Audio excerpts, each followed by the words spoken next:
嗨，这里是 Dimi Studio， 我是大明。那最近我整理了学生的一些口琴，包含半音阶、包含 bass、包含 chord。那有一些在使用上以及保养上的一些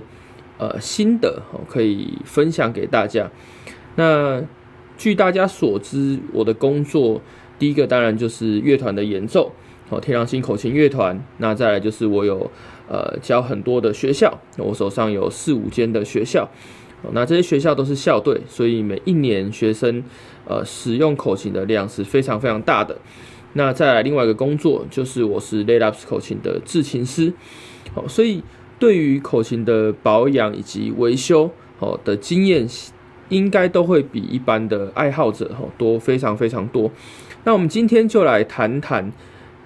学校的这些比赛用的口琴，在使用了2-3年之后，退役下来，那我们需要大整修，我们大概会做一些什么事情？好，那我有条列出了几项，我们就一项一项来跟大家讲。好，第一个是这个我前阵子修的4把 SCX 64的这个入门级半音阶。好，那半音阶口琴大多的问题不外乎就是音不准，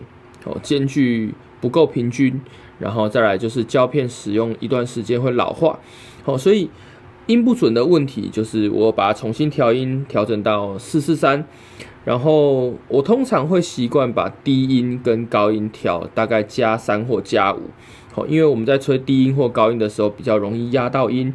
所以调高一点压一下，刚好回来会到正常的音准。好，然后中音的话就把它调成正常。好，那再来就是我们把间距调到一个中间的样子，就是平均从低音是比较大的到高音是比较小的，只要它是平均的，学生在吹的感觉上就会是比较线性的。好，那再来就是更换胶片的部分。半音阶口琴胶片是一个非常非常容易老化的零件。那以我自己来说，我的演奏琴大概1年或1年半，我就会全部的胶片就会更换掉。好，那当然学校的琴可能不会这么常去更换它，但是你还是在维修的过程中，你会发现它有老化的问题，或者是覆盖不完全。那比较严重的话，有一些可能是在使用上不当，可能会让这个胶片破损，或者是它卷起来了。好，那这些东西都是需要换掉的。那最重要的，我发现这4把琴有一个非常严重的问题，就是它在安装簧片的方式，它是不够精准、不够好的。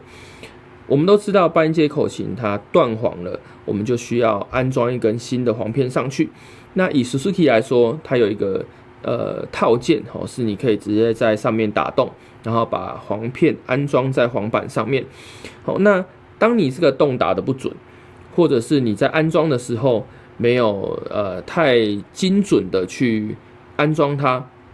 就会造成这个簧片的间隙非常非常大。好，那这个间隙非常大，你在装的时候当然非常好装，没什么问题。实际上你在吹的时候，你就会发现这个孔特别的漏气，或者是你吹下去的时候，簧片没办法及时给你反应。所以这个是一个非常非常大的问题。那通常我在安装簧片之前，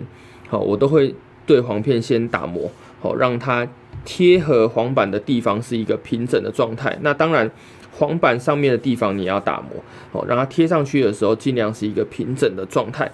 那我在维修这4把琴的时候，我发现有蛮多簧片它是没有做这件事情的，所以簧片安装上去的时候会有点浮动，那这个其实会造成漏气之外，还有造成音准上会有一些问题。好，那接下来我们来谈到bass 口琴。那这几天在维修的都是 double bass， 就是有双层的这种 double bass。那最常见的问题当然就是铰链它的螺丝会生锈。好，那因为我们在拿 double bass 的时候是手放在左右两边，所以你的手会出手汗，会长时间接触那个螺丝，那螺丝就非常非常容易生锈。那生锈会造成一个严重的问题是，在后续我们在维修的时候，我们会拆不下来，那个螺丝它可能会滑牙，它可能会卡死。好，我们没办法做簧板的维修，所以那个螺丝如果它开始生锈了，我就会建议把它换掉。好，那再来是左右两边的这个铰链，贝斯的铰链跟 cord 的铰链都是一样，它是非常非常容易松动的。好，所以在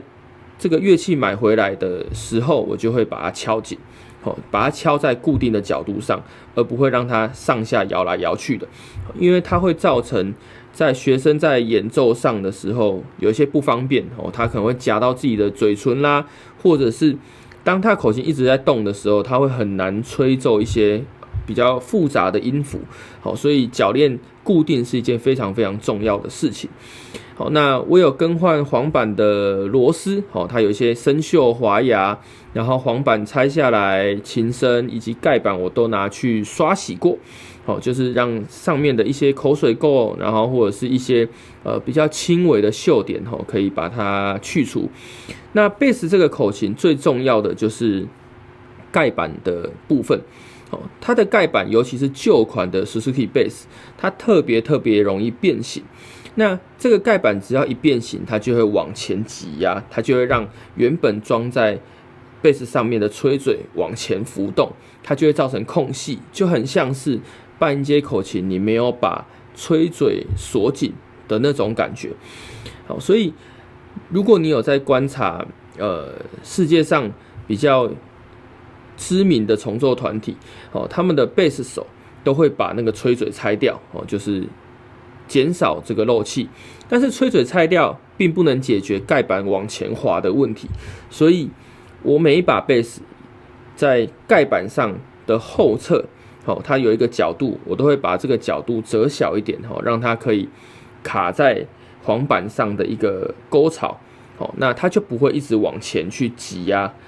造成前面的盖板跟琴身的地方会没有服贴，会造成漏气，然后有可能会刮到嘴巴，这是一个很严重的问题。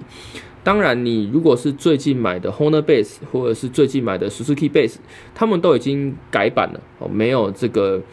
吹嘴，然后也没有盖板会往前滑的问题，所以我们现在谈的东西是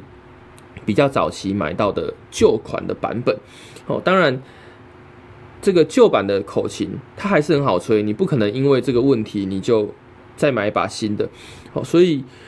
我在这次把 Bass 我都花了蛮多时间去把盖板整形，整到一个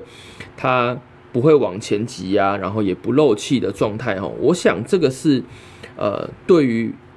Bass 演奏非常重要的部分。好，那接下来我们来谈一下 Cord。那 Cord 这个乐器跟 Bass 一样，它有双层还有铰链的设计，所以一样螺丝会生锈，左右两边的铰链螺丝会生锈，那铰链也会松动，所以这个就是敲紧，然后更换掉螺丝就可以了。然后再来是这个 Cord 口琴，它的盖板非常长，所以它在中间的地方很容易会翘起来，会浮起来。那我相信有很多学生，或是甚至很多老师都不会观察到这个状况。好，因为第一个，有些老师他可能不会去吹这个口琴，他自己本身不会吹，或者是他即使会吹，他也不会去接触到学生吹的口琴，所以他就不会感受到或者是体验到这个和弦口琴的盖板中间有空隙。那这个空隙其实只要你长时间使用，你大概就会发现，因为你的手握着盖板，它会有一定的压力，会造成盖板的变形。那在每个地方有不一样的变形的时候，就会造成中间浮起来。好，那这个时候我们需要手动的把中间的地方把它折出弧度，让它去服贴这个琴身。但这个弧度并不是很好折，因为有可能你把中间折好了，左右两边锁上去，中间又浮起来，所以这个也是会需要花蛮多时间去一个一个来细心的来调整的。好，然后再来扣的口琴跟半音阶口琴一样，都有非常大量的胶片。好，那和弦口琴尤其最麻烦，因为它需要大量的使用舌头的吐，例如特或者是喉咙的这个咳音，所以很容易会把口水喷到这个和弦口琴里面。那你口水喷进去之后，它就会累积在里面，或者是它会附着在这个胶片上。那长期附着下来，这个胶片就非常非常容易氧化，它非常非常容易粘住这个黄板，或者甚至是它自己就已经是因为口水的关系造成变形。好，那这几天维修下来，我总共大概也有换了接近100根的这个胶片。我只要发现它开始变色，然后服贴不够好，我就会把它换掉，因为它会造成气密度上的问题，还有它会造成某一些音没有办法正常的发出来，所以一定要一个一个音检查，然后并且把有问题的胶片换掉，贴上全新的胶片，这个是和弦口琴非常非常重要的一环。那再来就是最后这个问题是我通常会放弃的，就是因为我们会喷很多口水进到这个和弦口琴里面，所以不止胶片会有耗损，簧片也会因为长期就是有一些水汽接触，所以造成簧片以及簧板的周围会有氧化的现象。那氧化的话，它会让这个金属的表面有点浮起来，就会造成簧片在震动的时候会打到这个簧片的凹槽，会卡到。那这时候就会有一些非常非常细小的金属音。那其实你渐渐会发现，当这个和弦口琴开始有某一些位置开始发生金属音，你把它拆开来之后，它通常不会只有一根簧片，它通常是会有连续的3、4根都会有这个金属的杂音。那当它开始有金属杂音的时候，这个氧化已经是偏严重了。所以除非你花很多时间一根一根去打磨，去把这个氧化的部分把它消除，把它磨掉，不然大概就是只能选择放弃。因为通常会到达这样状况的和弦口琴，也会使用非常长一段时间，例如可能6、7年之后，就开始渐渐会在常用的几个和弦上会有这样的问题。好，那这个我通常是选择不处理，因为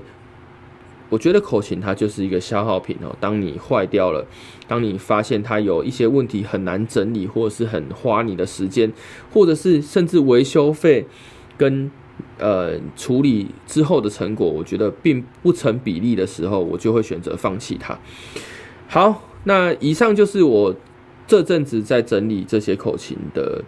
心得。那我一直以来都是觉得这些口琴，即使它已经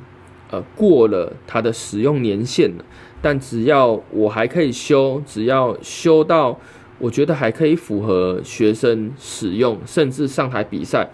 我都会尽量的去完成它。那我自己有一个记录表格，是在记录我每间学校每一把修过的口琴，它在哪一个年份我修了什么东西。那我也可以透过这样的观察来决定哪一把琴要不要继续花时间修它。那我相信修口琴这件事情，它是一个良心事业，就是你随便修也可以，那你很用心的修也可以。那我始终保持一个理念，就是我希望学生的琴不要跟我自己的演出口琴差太多，因为我希望在大多数的状况下，我是可以排除这个口琴本身不好使用的问题，那专心的去指导学生说它是哪里的吹奏上的问题，哪里音乐上的问题，而不是我还要花时间去猜测他的口琴到底好不好吹。所以这也是我这几年来一直修口琴保持的这个想法，一个核心的概念。好，那我们这集影片就先到这里，这里是 D-Min Studio， 我是大明，我们下次见咯，拜拜。